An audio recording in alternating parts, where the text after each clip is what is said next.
Hello everyone. हमारा आज का जो टॉपिक है वह है एविडेंस एक्ट की धारा 137, ठीक, जिसमें हम जानेंगे मुख्य परीक्षा, प्रति परीक्षा और पुनः परीक्षा क्या होती है। तो देखिए, मुख्य परीक्षा किसी साक्षी यानी गवाह की उस पक्षकार द्वारा जो उसे कोर्ट में बुलाता है गवाही देने के लिए, उसके द्वारा जब अपने गवाह से जो प्रश्न किए जाएंगे उसे कहेंगे मुख्य परीक्षा। फिर होती है प्रति परीक्षा। देखिए, क्रॉस एग्जामिनेशन यानी मुख्य परीक्षा के बाद प्रतिपक्षी उसी साक्षी की परीक्षा की जाती है।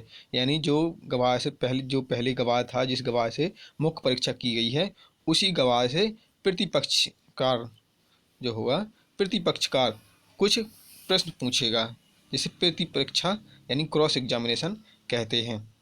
फिर होता है पुनः परीक्षा। प्रति परीक्षा के बाद पुनः परीक्षा। पुनः परीक्षा होती है जो वह मुख्य परीक्षा, जो व्यक्ति मुख्य परीक्षा पूछता है यानी जिसका ओर से गवाह के रूप में गवाह साक्षी को बुलाया गया है, वही व्यक्ति उससे पुनः परीक्षा कर सकता है।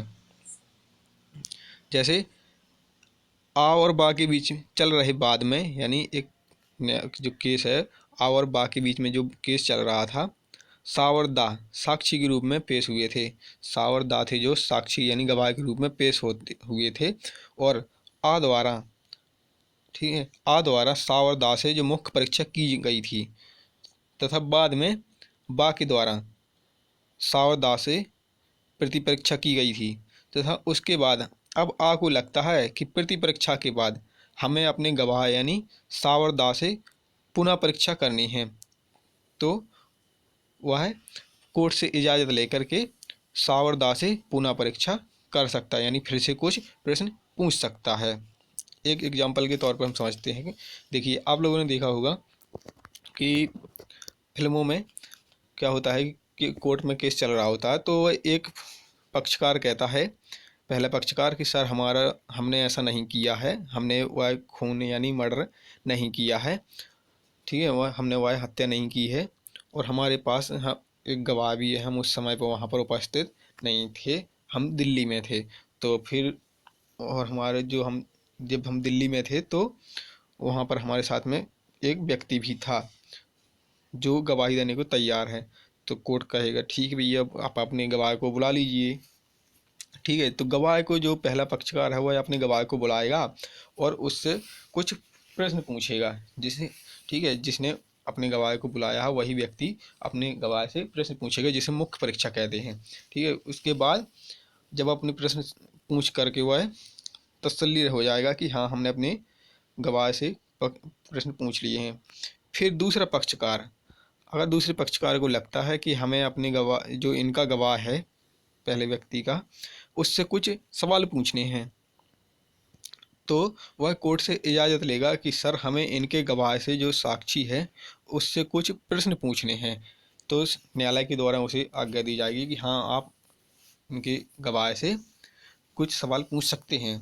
ठीक है, तो जो दूसरा पक्षकार है वह है जिसकी मुख्य परीक्षा हुई है, यानी कि जो गवाह था प्रथम पार्टी का, उससे कुछ सवाल पूछेगा, जिसे कहेंगे क्रॉस एग्जामिनेशन। ठीक है, यानी प्रति परीक्षा। प्रति परीक्षा उसी व्यक्ति से की जाती है जो मुख्य परीक्षा जिससे की गई हो। ठीक है, तो ये प्रति परीक्षा का उद्देश्य होता है अपने विरोधी पक्षकार को, यानी साक्षी के हाथों, जो विरोधी पक्षकार का साक्षी होता है, गवाह होता है, उसके हाथों अपने वाद यानी केस को मजबूत करना। वह कुछ ऐसे क्रॉस एग्जामिनेशन में ऐसे सवाल पूछेगा जो केस से हट के होंगे थोड़े। फिर होता है पुनः परीक्षा।